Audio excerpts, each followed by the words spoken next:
Good morning dear students. आज के इस टॉपिक में बेसिकली हम लोग डिस्कस करने जा रहे हैं ट्रांसपोर्ट इन अ प्लांट का बहुत ही उम्दा और बहुत बेस्ट टॉपिक, जिससे बहुत बार क्वेश्चंस पूछे गए हैं नीट एग्जामिनेशंस में। That topic is the pressure flow और मास फ्लो हाइपोथेसिस। यानी ये वो हाइपोथेसिस है। हाइपोथेसिस का मतलब एक्चुअल में अभी तो ये प्रूवन है, लेकिन जब 1930 में मंच ने इसे डिस्कवर्ड किया था उस समय ये सिर्फ एक हाइपोथेसिस था। मतलब माना जाता था कि इस टाइप में इसकी एक्टिविटीज़ होती होगी, जिसमें ये देखा गया था कि according to this hypothesis organic substance move from the region of high osmotic pressure to the region of low osmotic pressure. यानी कहाँ से कहाँ तक? That is from the high osmotic pressure region से लो ऑस्मोटिक प्रेशर से move करता था कौन? Organic substance. इस चीज़ को अपन क्या करें? प्रेशर फ्लो हाइपोथेसिस और मंच मास फ्लो हाइपोथेसिस, जो कि प्रूव किया गया था किससे? मंच ने। नेक्स्ट, इसमें जो चीज़ इन्वॉल्व थे, इसमें दो चीज़ इन्वॉल्व था। पहला तो जिसका नाम अपन क्या कहते थे? सोर्स कहते थे। दूसरा that is commonly known as what? Sink. Source होता क्या है? सोर्स एक्चुअल में अगर देखा जाए तो ये वो पार्ट ऑफ प्लांट है जो बेसिकली सिंथेसाइज करता है फूड को। एग्जांपल लीव्स, जिसमें आप देख लो कि ये क्या रहा? C6H12O6 का फॉर्मेशंस किया। फॉर्मेशन करने के बाद कारण ये जो ग्लूकोज मॉलिक्यूल है, यही ग्लूकोज मॉलिक्यूल हमारे प्लांट के बॉडी के लिए यूजफुल रेस्पॉन्सिबल रोल प्ले करता है, जिसमें कि वो वेरियस अपना काम कर सकता है। अब जरा देखेंगे, जैसे ही ये सोर्स वगैरह रहा, इसमें अब फोटोसिंथेसिस हुआ। फोटोसिंथेसिस होने की वजह से C6H12O6 का फॉर्मेशन हुआ। साथ साथ दो अदर सेल्स भी बहुत ही इंपॉर्टेंट तरीके से इसमें रोल प्ले करते हैं। पहला जो रोल प्ले करता है, जिसका नाम क्या है? जाइलम। दूसरे का नाम है दैट इज द फ्लोएम।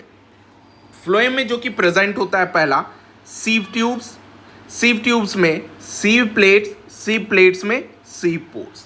आप देख लो, सब कुछ अच्छे तरीके से मेंशन किया गया। अब साथ में एक सेल्स प्रेजेंट होता है, that cells is commonly known as what? Companion cells. ये कॉम्पेनियन सेल्स बेसिकली सबसे ज्यादा एटीपी यूटिलाइज करता है, और जो ग्लूकोज मॉलिक्यूल्स लीफ के अंदर फॉर्म कर रहा होता है उस चीज को अपने अंदर क्या करवाता है? लोड करवाता है। That event is commonly known as what? Loading. Loading क्यों कहलाया? क्योंकि ये अपना एटीपी एक्सपेंस किया, तब जाकर के जो लीफ में ग्लूकोज के मॉलिक्यूल्स थे वो किस में आए? कॉम्पेनियन सेल्स में लोड हुए। नेक्स्ट, अब क्या है कि जब कॉम्पेनियन सेल्स में लोड होना शुरू हो गया, कारण ये मूव कर रहा है हाई ऑस्मोटिक प्रेशर से लेकर के लो ऑस्मोटिक प्रेशर रीजन पे, और ये C6H12O6 जो कि एक सॉल्यूट मॉलिक्यूल है, अब क्या करेगा? ये कॉम्पेनियन सेल्स पैसिवली ट्रांसपोर्ट कर देगा किसके अंदर? दैट इज सीव ट्यूब्स के अंदर। सीव ट्यूब्स के अंदर जैसे ही ट्रांसपोर्ट हो गया तो सीव ट्यूब के अंदर ऑस्मोटिक प्रेशर बढ़ना शुरू हो गया, जिसको बैलेंस करने के लिए जो जाइलम में एसेंट ऑफ सैप हो रहा था वाटर का, वो बेसिकली एडजेसेंट और नेबरिंग सेल्स में एंटर करेगा, और एंटर करने के बाद क्या करेगा? सीधे सीव ट्यूब में एंटर होना शुरू हो जाएगा। इससे क्या होगा कि ऑस्मोटिक प्रेशर को बैलेंस करने का कोशिश करेगा। लेकिन जब एक रीजन पर ऑस्मोटिक प्रेशर बढ़ गया, दूसरे रीजन पे लो रह गया, तो अल्टीमेटली ये जो भी है वो इस सीव प्लेट के पोर से पार करता हुआ एडजेसेंट सीव ट्यूब्स में क्या हो जाएगा? एंटर हो जाएगा। अब ये तो केस रहा सोर्स का। सोर्स में जब बन रहा था बेटा, तो सॉल्यूट मॉलिक्यूल्स इंक्रीज होने की वजह से क्या इंक्रीज हो रहा था? टर्गर प्रेशर इंक्रीज हो रहा था, जिसमें एक इस जगह पे बहुत उम्दे टाइप के क्वेश्चंस पूछे जाते हैं। क्वेश्चंस ये पूछा जाता है कि जो फ्लोएम सैप है मेनली कंपोज्ड किसका होता है? यानी फ्लोएम सैप कंपोज्ड किसका होता है बेटा? कंपोज्ड होता है वाटर प्लस सुक्रोज का। नेक्स्ट, अब जैसे ही एडजेसेंट सेल्स में ये नीचे की ओर बढ़ना शुरू हुआ, नीचे की ओर बढ़ना शुरू हुआ, तो अब ये कहां पे जाएगा?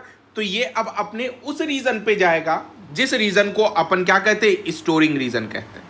यानी अभी कंडीशंस क्या हो रहा है बेटा? अभी कंडीशंस फेवरेबल है। इस वजह से अपन किसके बारे में बात कर रहे हैं? अपन बात कर रहे हैं लीव से लेकर के स्टोरिंग रीजन पे। अब जब ये स्टोरिंग रीजन पे मूव करता है और स्टोरिंग रीजन पे पहुंच जाता है, स्टोरिंग रीजन कुछ भी हो सकते बेटा। स्टोरिंग रीजन बहुत लोगों का रूट होता है पहला, दूसरा क्या होता है इंटरनोड ऑफ स्टेम्स होते हैं, तीसरा क्या होता है फ्रूट्स होते हैं, और वेरियस पार्ट्स जो होते हैं स्टोरिंग रीजन में प्रेजेंट होते हैं। यानी फेवरेबल कंडीशन में ये सब जहां पे स्टोर करने के लिए लायबल हुआ, ये क्या हो गया बच्चे, ये स्टोरिंग रीजन हो गया। अब सेम चीज यहां पर आने के बाद अब वाटर प्रेजेंट है, सेम चीज अब कॉम्पेनियन सेल्स इस जगह पे सबको स्टोरिंग सेल्स में एंटर करवाएगा और उस इवेंट का नाम अपन क्या देंगे, अनलोडिंग देंगे।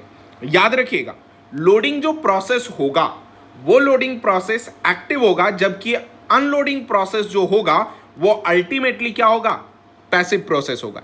यानी जो सुक्रोज फ्लोएम सेप से बाहर निकाल करके स्टोरिंग रीजन पे रखा जा रहा है, उसी प्रोसेस का नाम क्या कह सकते हैं अपन, अनलोडिंग कह सकते हैं। याद रखिएगा जो सेल्स होंगे सिंक में, ये बेसिकली इस शुगर का 3 तरीके से इस्तेमाल करेंगे। तरीका क्या है, तो सबसे पहला जो यूज करेंगे, पहला इसे एनर्जी में कन्वर्ट कर लेंगे, पहला तो प्रोसेस ये है। दूसरा इसे किस में कन्वर्ट कर लेंगे, स्टार्च में कन्वर्ट कर लेंगे, और तीसरा इसे किस में कन्वर्ट कर लेंगे, सेल्यूलोज में कन्वर्ट कर लेंगे।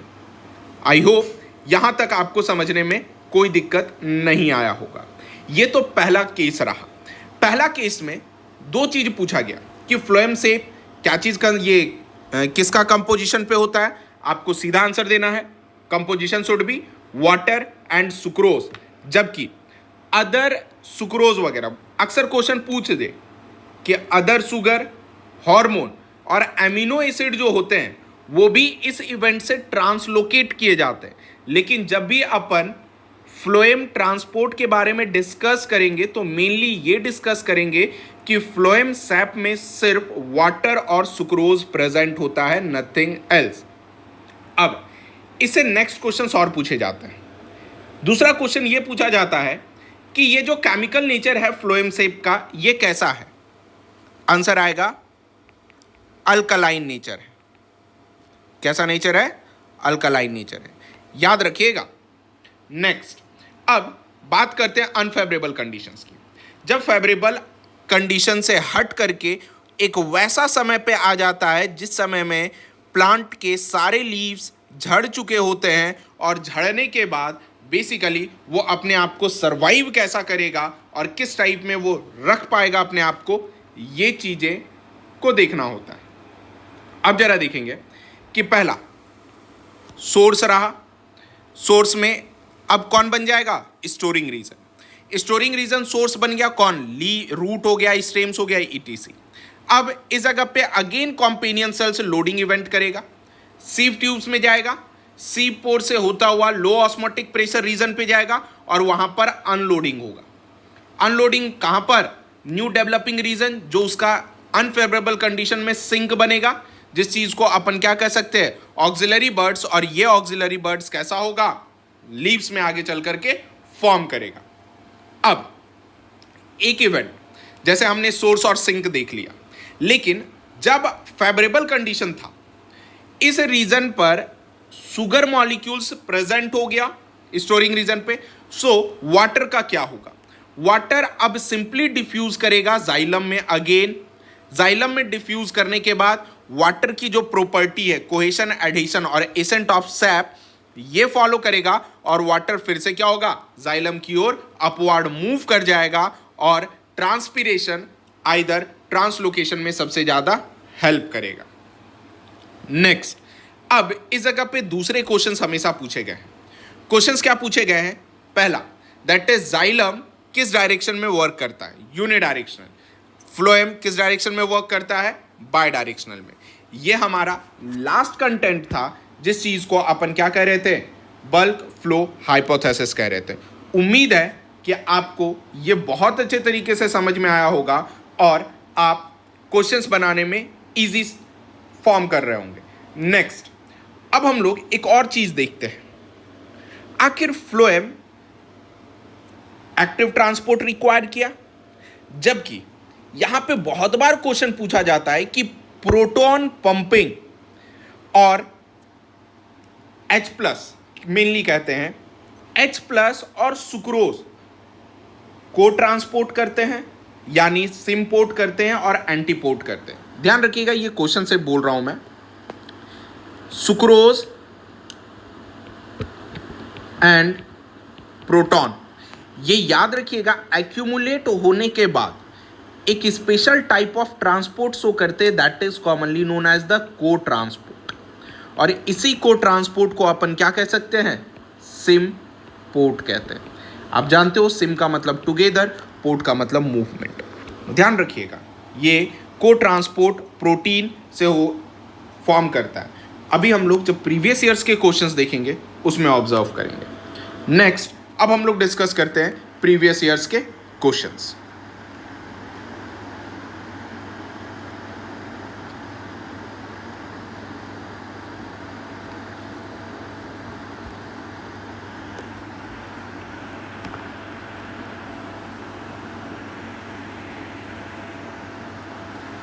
यहां पर देखिए अपन, ये हमारा प्रीवियस ईयर्स के क्वेश्चंस है। देखा जाए क्वेश्चन सिंपली कह क्या रहा है। पहला क्वेश्चन है, which one of the following structure between the two adjacent sales is effective transport pathway. बेटा ये AIPMT 2010 का पूछा गया क्वेश्चन है, और आप जानते हो किसी भी सेल्स में एडजेसेंट सेल्स को जोड़ने के लिए, खास करके प्लांट के लिए, एक स्पेशल टाइप का कनेक्टिंग ब्रिज होता है। That bridge is commonly known as what? Plasmodesmata. So इसका आंसर क्या होगा? Plasmodesmata. Second, transport of food material in higher plant takes place through. देखना यहां पर बहुत ही उम्दा और बहुत बुरे तरीके से फंसाया गया क्वेश्चन है AIPMT मेंस में 2010 में। एक्चुअल में हम लोगों ने अभी क्या देखा कि लोडिंग इवेंट जो कर रहा है वो कौन कर रहा है? कॉम्पेनियन सेल्स करे, नो डाउट। लेकिन बेटा क्वेश्चन पूछ रहा है कि transport of food material in higher plant take place through, यानी ट्रांसपोर्टेशन के बारे में बोल रहा है। दैट्स वाई बेटा इसका आंसर क्या आएगा? सीव एलिमेंट्स इसके आंसर आएंगे। नेक्स्ट है third, that is guttation. Guttation result किसका है? आप जानते हो गटेशन एक स्पेशल स्ट्रक्चर से मूव करता है, जिसे अपन क्या कह सकते हैं? हाइड्रोथॉड्स कहते हैं। शायद आपको अच्छे तरीके से पता होगा, गटेशन हाइड्रोथॉड से निकलता है जो कि लीफ के टिप पर प्रेजेंट होता है, और ये एक्चुअल में रूट प्रेशर का केस होता है, जिसमें कॉर्टेक्स बेसिकली वाटर को एब्जॉर्ब करता है। टर्जिड फ्लैसिड का रेगुलर इंटरवल शो करता है, सिस्टेमिक इवेंट शो करता है, जिस वजह से गटेशन लीड करता है, और ये वेन्स टिप और मार्जिन ऑफ द लीफ से क्या होता है? रिलीज होता है water in the form of droplets. Next, fourth, AIPMT mains 2011, function of companion cells. अभी हम लोगों ने देखा था कॉम्पेनियन सेल्स का क्या फंक्शन था बेटा? कॉम्पेनियन सेल्स का एक ही फंक्शन था कि ये loading of sucrose into the सीव element. ये देखो यहां पर C और D, अक्सर आप देख लो इस टाइप के क्वेश्चंस बेटा बहुत ही परेशान करने के लिए स्टूडेंट के माइंड में रख देते हैं, और एग्जामिनेशन हॉल में सिर्फ हम लोग 2-3 स्टेटमेंट देखते हैं और फाइनली आंसर को क्लिक कर देते हैं। ऐसी प्रोसेस नहीं होती है। जिस ऑप्शंस पे आपको बेस्ट लग रहा हो, आप उस ऑप्शंस को पूरा फॉलो अप लें। यानी loading of sucrose into sieve element, D option right है। सी ऑप्शन भी राइट होता जब वो बाई एक्टिव ट्रांसपोर्ट होता। सो 4 का आंसर क्या होगा? डी होगा। Next, question number 5, which of the following criteria does not pertain to the facilitated transport. यानी कौन सी ऐसी फॉलोइंग क्राइटेरिया है जो पर्टेन नहीं कर रहा है फैसिलिटेटेड ट्रांसपोर्ट? आप जानते हो फैसिलिटेटेड ट्रांसपोर्ट ये जहां पर सिंपल डिफ्यूजन, फिर से आपका एक्टिव ट्रांसपोर्ट, पैसिव और फैसिलिटेटेड ट्रांसपोर्ट के बारे में चार्ट में जो बताया गया एनसीईआरटी में, उससे पूछा गया क्वेश्चन है। इसका आंसर डी आएगा, that is uphill transport as it is from the NCERT है question number 5। Next 6, osmotic expansion of a cell kept in water is chiefly regulated by, यानी ऑस्मोटिक एक्सपेंशन कौन regulate करेगा? सीधा answer बेटा, आपको start होने से पहले ट्रांसपोर्ट इन प्लांट में बताया गया था कि ये जो भी रेगुलेशन होगा वो वैक्यूल्स करेगा, क्योंकि वैक्यूल्स के पास ही प्रॉपर्टी क्या होती है? सॉल्यूट को होल्ड करने के लिए। होप सो आपको क्लियर हो रहा होगा। नेक्स्ट क्वेश्चन नंबर 7 में ये बोला जा रहा है अ प्रोटोप्लास्ट इज अ सेल। बिल्कुल बात क्लियर है, हम लोग सेल के बारे में बात कर रहे हैं, लेकिन यहां पर प्रोटोप्लास्ट बोला जा रहा है। विदाउट न्यूक्लियस नहीं होगा, अंडरगॉन सेल डिवीजन नहीं होगा, विदाउट प्लाज्मा मेम्ब्रेन भी प्रोटोप्लास्ट नहीं होता है, without cell wall is commonly known as what? Protoplast. So answer 7 का क्या आएगा? सी आएगा। Question number 8, root pressure develop due to. Root pressure कैसे डेवलप करते हैं? याद रखिएगा, रूट प्रेशर उस समय डेवलप करता है जब हमारा एक्टिव एब्जॉर्प्शन काफी ज्यादा इंक्रीज हो जाता है, वो भी कौन? कॉर्टेक्स से, जिस वजह से गटेशंस वगैरह के होने के चांसेस होते हैं। आंसर क्या आएगा? D. 9, a column of water within xylem vessels of tall trees does not break under it weight because. Tall trees में क्या होता है? क्वेश्चन समझिएगा कि कॉलम है वाटर का, वो भी जाइलम वेसल्स के अंदर, टॉल ट्रीज में, वो टूटता क्यों नहीं है? क्योंकि जैसे जैसे वो अब छोटी छोटी माइन्यूट कैपिलरीज हैं, अब उसमें वो वाटर राइज कर रहा है, सो उसे टूट जाना था क्योंकि ग्रेविटी तो लगेगा। लेकिन इसका आंसर बेटा ये होगा कि वाटर के पास एक अपनी स्पेशल काइंड ऑफ प्रॉपर्टी होती है जिसे टेंसाइल स्ट्रेंथ कहते हैं, सरफेस टेंशन कहते हैं। 9 का आंसर ए होगा बेटा। Next question number 10, in ring girdled plant experiment, और बेसिकली एक रिंग गर्डल्ड एक्सपेरिमेंट भी है। इसमें क्या होगा? इस एक्सपेरिमेंट को समझने के लिए हम लोग अपने नोट्स पे जाएंगे। पहले देखें, गर्डल और रिंगिंग एक्सपेरिमेंट ये होता है कि हम लोग बेसिकली बेस से क्या करते हैं कि फ्लोएम को रिमूव कर लेते हैं और जाइलम को रहने देते हैं। तो अब बताओ कि लीफ जब फोटोसिंथेसिस कर रहा है, फोटोसिंथेसिस करने के बाद यहीं पर बेसिकली अपना ग्लूकोज का मॉलिक्यूल का फॉर्मेशन करेगा। अब फ्लोएम के पास बाई डायरेक्शन करने की कैपेबिलिटी होती है। सो आप बताओ, जो फूड बनेगा लीफ में, क्या वो रूट तक पहुंच पाएगा? नहीं। और जब रूट तक नहीं पहुंच पाएगा तो घर में मौत सबसे पहले उसकी होती है जो सबसे ज्यादा भूखा रहता है। सो बेटा यहां पर भूखा कौन रह जाएगा? रूट रह जाएगा। सो सबसे पहले डेथ कौन करेगा? रूट डेथ करेगा।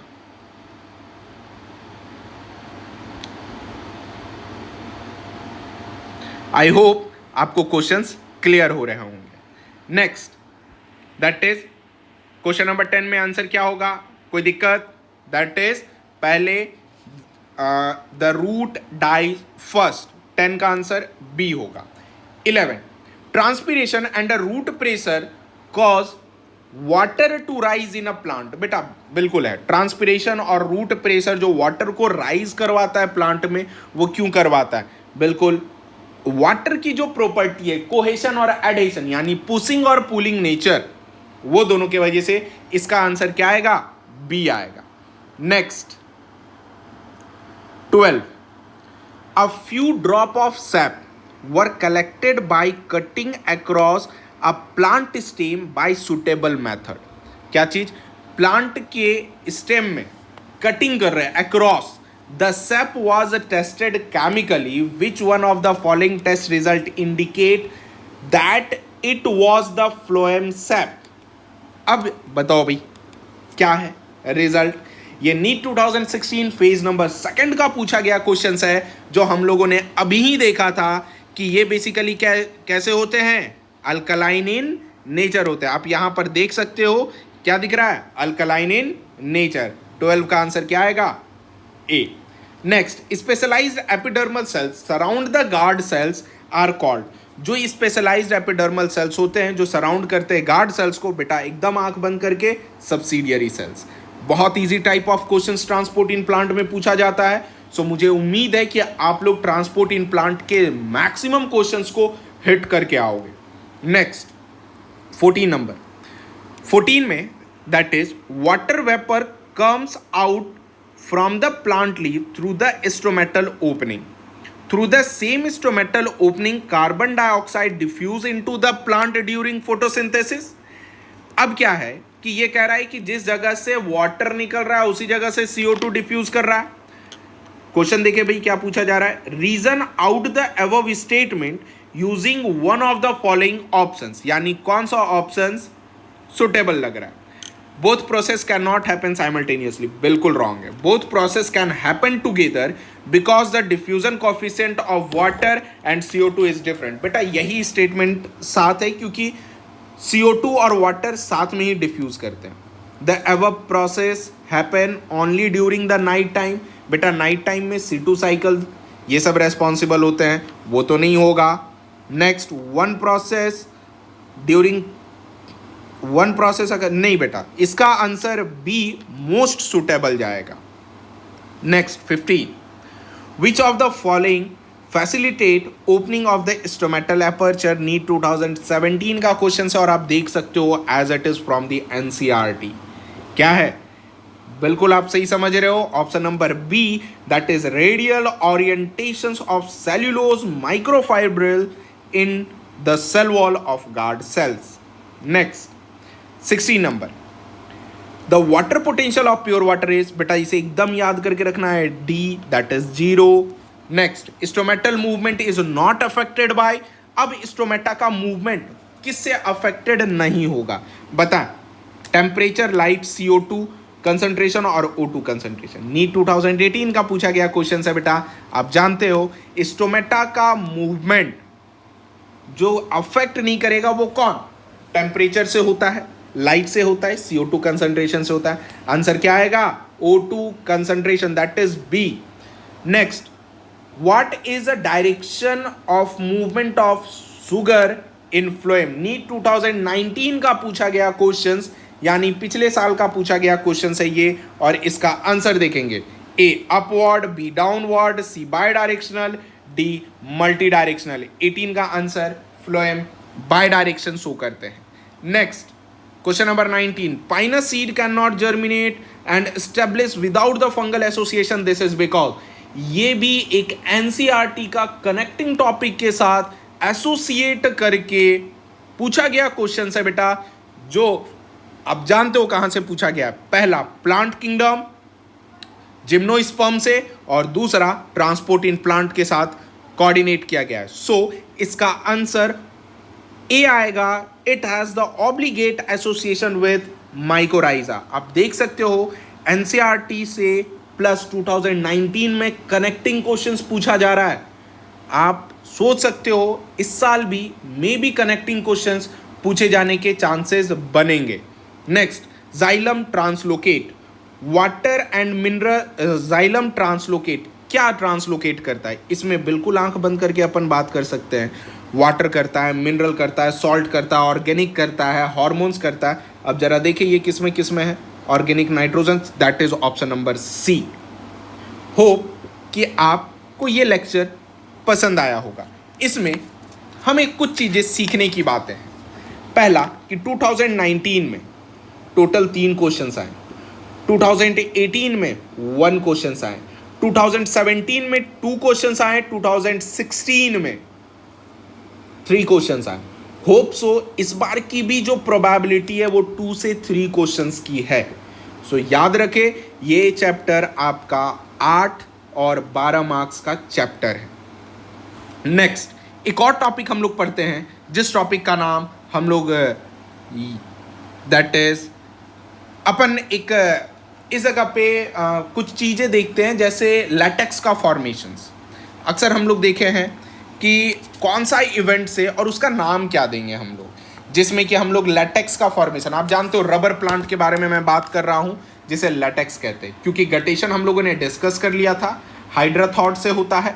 हाइड्राथॉड्स या फिर लूज पैरेन्काइमा टिश्यूज जो कि हाइड्राथॉड्स के पीछे प्रेजेंट होता है, जिसे अपन एपिडेम टिश्यूज कहते हैं, उसके वजह से. और guttation basically grasses, tomato, balsam और कोलाकासिया और कुछ फैमिली कुकुरबिटेसी की जो होती है उसमें गटेशन शो होता है.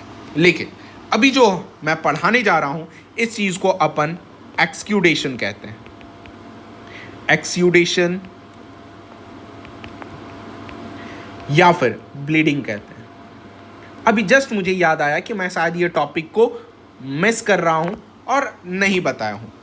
टर्म जो एक्सयूडेट है, इसका मतलब क्या होता है? ये एक लैटिन वर्ड से लिया गया है जिसका मतलब होता है टू ऊज।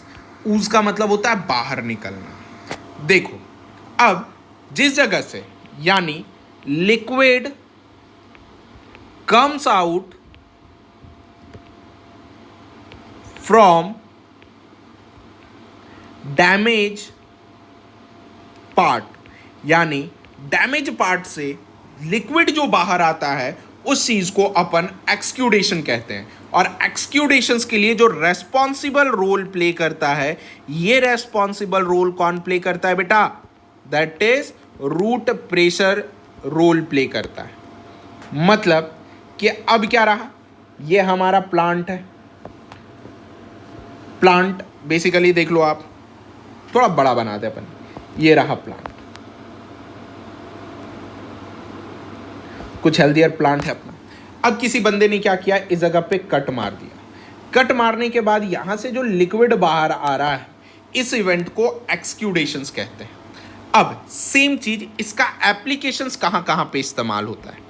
अब एप्लीकेशंस के बारे में बात करेंगे तो इसकी जो एप्लीकेशन है बेटा, देखना, पहला होता है कि शुगर ऑब्टेन किया जाता है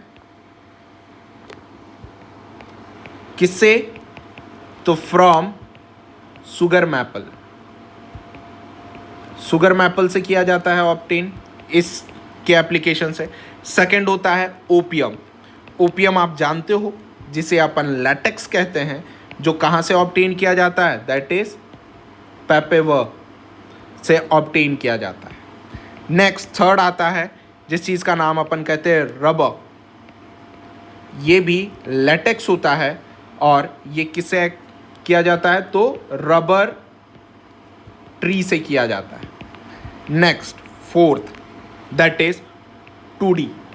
एक ट्रेडिशनल ड्रिंक है जो बेसिकली किससे एक्सट्रैक्ट किया जाता है? तो that is from the palm trees. Palm trees का साइंटिफिक नेम है कायोटा अरेंस। इसे एक्सट्रैक्ट किया जाता है, जिसका कह सकते हैं कि हाईएस्ट ब्लीडिंग रिपोर्ट किया गया है। That is highest bleeding report किया गया है, और वो भी कितना पता है आपको? 50 लीटर एक दिन में। That is 50 litre a day. अब जैसे कुछ सिंपल सा टर्म बहुत बार पूछा गया है कि पोटोमीटर किसे कहते हैं? याद रखिएगा, पोटोमीटर एक एपरेटस होता है जो बेसिकली क्या करता है? रेट ऑफ ट्रांसपिरेशन को क्या करता है बेटा? मेजर करता है। कोई दिक्कत? नेक्स्ट सेकंड आता है पोरोमीटर। पोरोमीटर किसे कहते हैं बेटा? पोरोमीटर एक बेसिकली एपरेटस है जो कि क्या मेजर करता है? Measure area of stomata on leaf, है ना। Next cobalt chloride test. क्या होता है ये cobalt chloride test?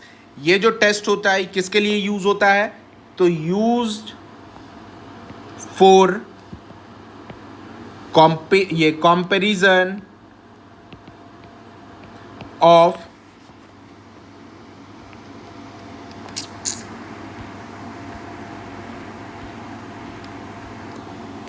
Of transpiration